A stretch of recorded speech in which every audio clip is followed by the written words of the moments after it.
Hello दोस्तों, सभी को मेरा जय मसीह की। मेरा सहारा यीशु है यूट्यूब चैनल में आपका स्वागत है।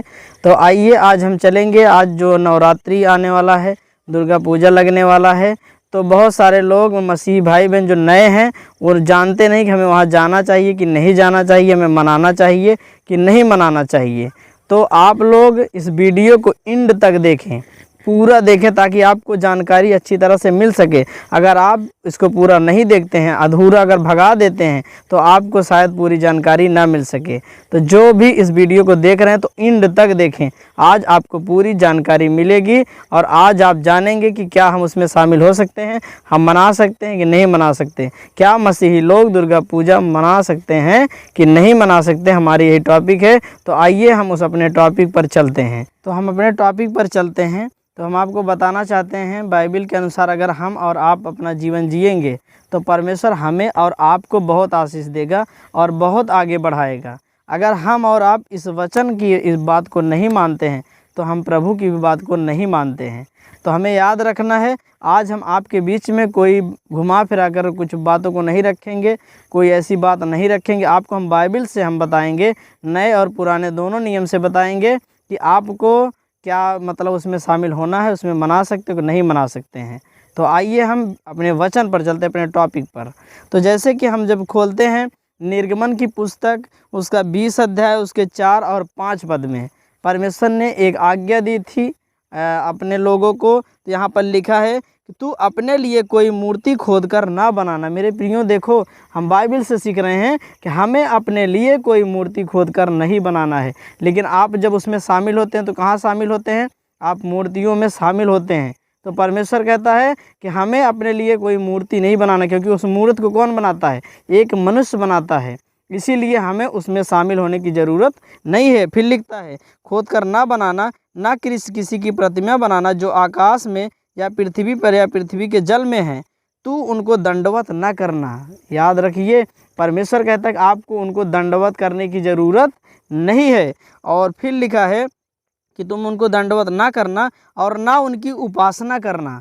यानी आप बहुत लोग देखो नवरात्रि में फास्टिंग रखेंगे, उपवास रखेंगे।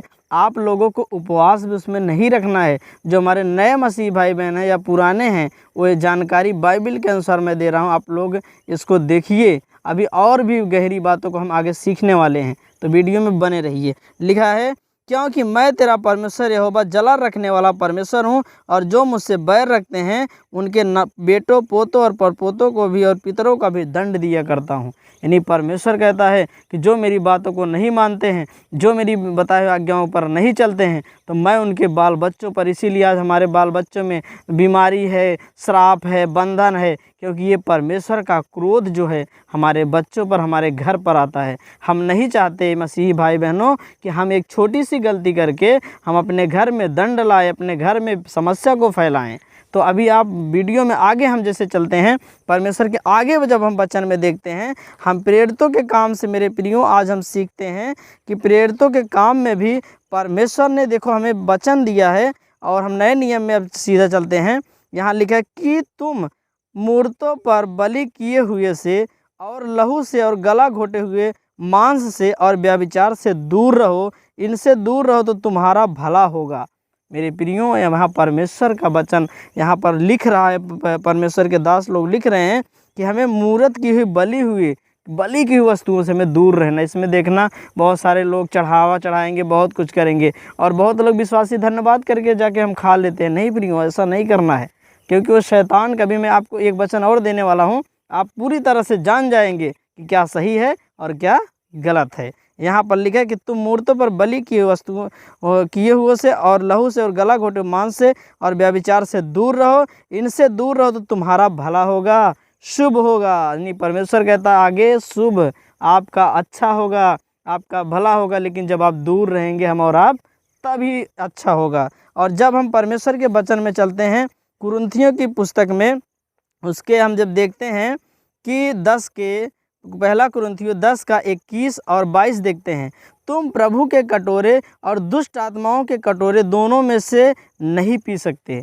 आप चाहो कि मैं प्रभु का धन्यवाद करके घर पे भी खाना खा लूँ, धन्यवाद करके जाके हम उन आज जैसे दुर्गा पूजा में भी शामिल होकर प्रसाद खा लें, तो मेरे प्रियो ऐसा नहीं है। यहाँ पौलुस जी लिखते हैं कि तुम ये दोनों के बीच में नहीं जा सकते, यानी दोनों की आराधना नहीं कर सकते। और बाइबल हमें बताती है कोई एक मनुष्य दो स्वामियों की सेवा नहीं कर सकता है। इसीलिए यहाँ पर लिखा गया है कि तुम प्रभु के कटोरे और दुष्ट आत्माओं के कटोरे दोनों में से नहीं पी सकते।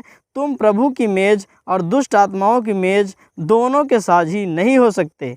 हमें दोनों के साझी नहीं हो सकते मेरे प्रियो, क्योंकि हम मसीह लोग हैं। और फिर लिखा है, क्या हम प्रभु को क्रोध दिलाते हैं? पूछ रहा है क्वेश्चन, क्या हम ऐसा करके प्रभु को क्रोध दिलाते हैं? हाँ, दिलाते हैं, क्योंकि हम लोग परमेश्वर की जब आज्ञा को नहीं मानते हैं तो हम क्या करते हैं, उसका क्रोध हमारे ऊपर अंत में भड़कता है, तभी हम प्रॉब्लम्स में जाते हैं। लिखा, क्या हम उससे सर्वशक्तिमान हैं? क्या हम उससे शक्तिमान हैं? कोई मनुष्य है इस पृथ्वी पे जो यीशु मसीह से ज़्यादा शक्तिमान हो? कोई नहीं है, सिर्फ यीशु मसीह सर्वशक्तिमान परमेश्वर है। तो हमें याद रखना है कि हम इस वीडियो से आज यही सीखे हैं मेरे मसीह भाई बहनों। इस छोटे से वीडियो में हमने आपको सिखा दिया, हमने आपको जो प्रभु ने मेरे मन में अगुवाई किया कि आप लोग इस वचन से आशीषित हो कि हम दुर्गा पूजा में शामिल हो कि ना हो, और होकर उसमें कुछ खाए पिए कि ना खाए पिए। तो आज हमने जानकारी आपको बाइबल से दे दी है, तो आप लोग इस वचन से मैंने दी है, मैंने कोई मन गढ़ी बातों को उत्पन्न नहीं किया है। सब कुछ साफ हो चुका है कि हम दुष्ट आत्माओं और प्रभु के कटोरे में से नहीं पी खा सकते, यानी हम शैतान की भी और परमेश्वर के दोनों की आराधना नहीं कर सकते। यानी इस प्रसाद भी वहाँ जाकर और प्रभु का धन्यवाद खाना दोनों एक साथ नहीं खा सकते। इसीलिए हम सिर्फ प्रभु के हैं, तो प्रभु की बातों को माने और प्रभु के बताए हुए रास्ते पर हम चलें। तो परमेश्वर का इस वचन के द्वारा परमेश्वर आप सबको आशीष दे। आप लोगों के बीच में हमने आज बता दिया, खुला बता दिया कि हमें प्रभु यीशु मसीह के वचन के अनुसार हमने बता दिया कि हमें परमेश्वर में कैसे जीवन जीना है। तो आगे हम और भी जानकारियां लेके आते रहेंगे मेरे प्रिय दोस्तों, मेरे मसीह भाई बहनों, और भी जानकारी के साथ नए नए विषय के साथ मिलेंगे। और जो जिस विषय पर अगर कुछ पूछना चाहता है तो अपना वो विषय कमेंट में दे सकता है, हम आपको उसके बारे में भी जानकारी वीडियोज़ लेकर आते रहेंगे। तो परमेश्वर आप सबको आशीष दे। तब तक के लिए सभी को मेरा जय मसीह की।